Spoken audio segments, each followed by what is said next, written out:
What's up, guys? Welcome to part 2 of the how-to on MyFitnessPal. Part 1 we spoke about how it's a tool in our tool belt to help us with fat loss and muscle gain and just get you into the right mindset for tracking food, not to use it all year round. Use it about 12 to 16 weeks of a good stretch of the year so you can really tighten things up, get used to your food, and then you can begin to use it sporadically after that throughout the year when you feel like you're getting a bit out of shape or things are getting out of hand or you feel like you've just kind of lost control of your food a little bit. You can always revert back to it. The other point we spoke about then was not using their targets, not using the MyFitnessPal targets, but going off your own calculations and targets and not using it as a coach. So today what I'm going to do is I'm going to do a screen record of actually just how to set up MyFitnessPal when you download the app for the first time, say, and you don't really know what to do. I'm going to have a quick walkthrough of how to set up your calories and your macros based on your own calculations, not what the app gives you, and just how to put in food and really just a basic walkthrough of how to use the app. Okay, so here we have the MyFitnessPal app, guys.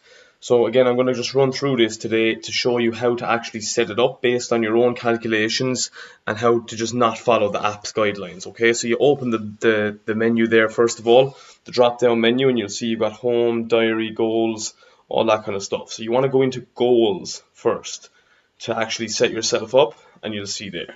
So it gives you a starting weight, current weight, goal weight, and then your weekly goal. So obviously you're going to put in your starting weight as what your current weight is. Okay, so those are going to be the same. That one is from a while ago for myself, so I'm going to put it to today's date, 17th May, and then 89 kilos at the moment, so we're going to put the starting weight at 89.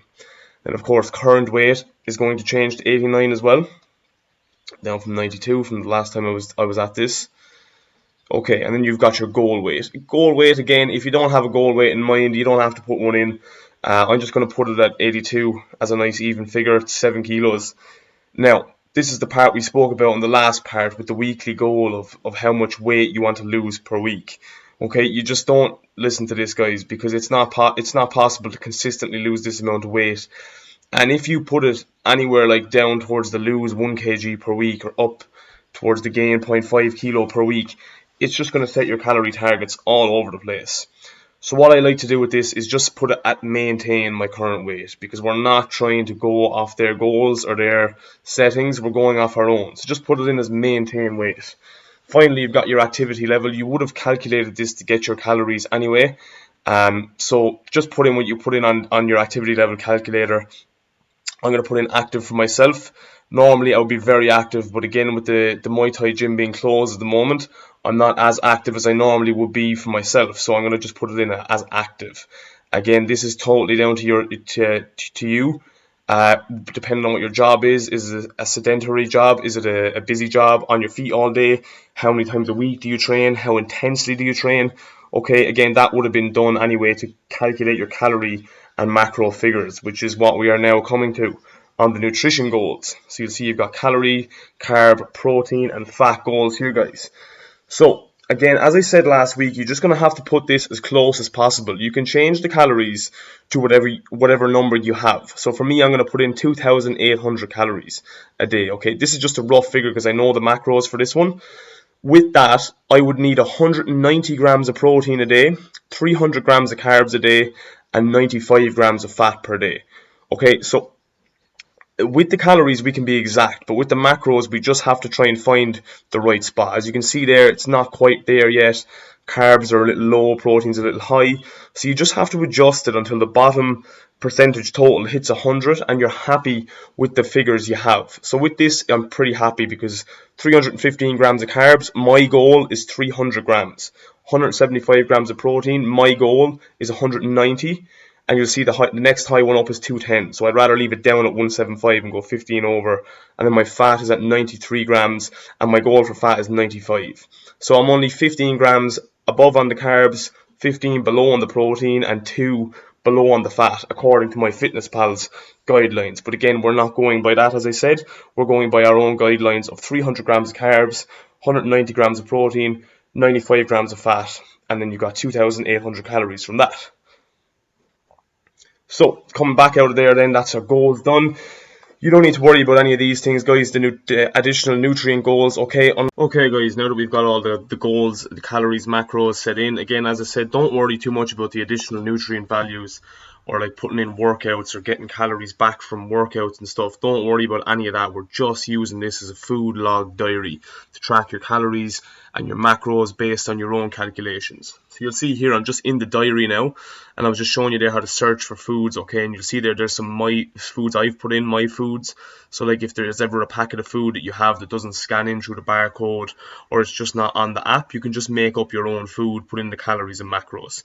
So, and then you'll see like for foods like eggs and just things like that, you can literally just search egg, search like banana, apple, it's going to be there. You don't have to be too specific with the, but being too exact with it. I'm just going to go back here to a day in February, random day in February. Yeah, that's pretty good. Again, I'm the same. I follow my own principles. I tracked from January to the end of March. I haven't tracked now the last 2 months, and I've been able to maintain weight fairly okay. So it does just show that this does work when it's done correctly, guys. That's just an example of the diary I had from that day. You'll see different foods and like the variety of food that's there. Macros are a bit crazy there. A huge amount of protein that day and really low carbs. I probably should have balanced that out a bit better with the carbs, but we won't worry about it. That was back in February. Again, just giving you an example of what to do. You click that nutrition button there at the bottom and it'll bring up that screen that you just saw. Protein, carbs, fats and all that. So I'm going to bring it back to today, and I'm going to just put in a diary of what I've eaten for breakfast this morning and just like a sample of what I am going to eat for the rest of the day, okay? Just so you can see exactly what I'm doing, how I'm putting it in. I'm going to speed up the video here slightly, guys, and we'll be back soon.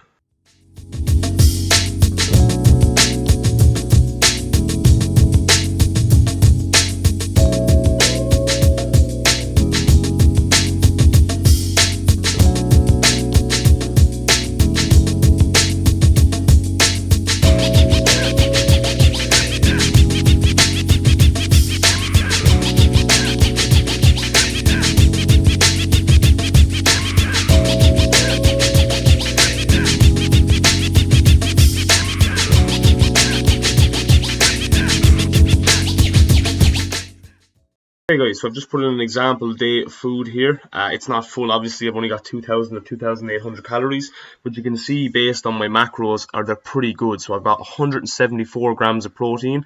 MyFitnessPal is saying I'm 1 gram off, but remember our target is 190, so I'm 16 grams away from that. My fat is at 70. My target is 95, so I'm 25 grams away on the fat. And my target of carbs is 300, so I'm 130 away on the carbs. Like, that is not that hard to make up. The 25 grams of fat could come from oil, eggs, nuts.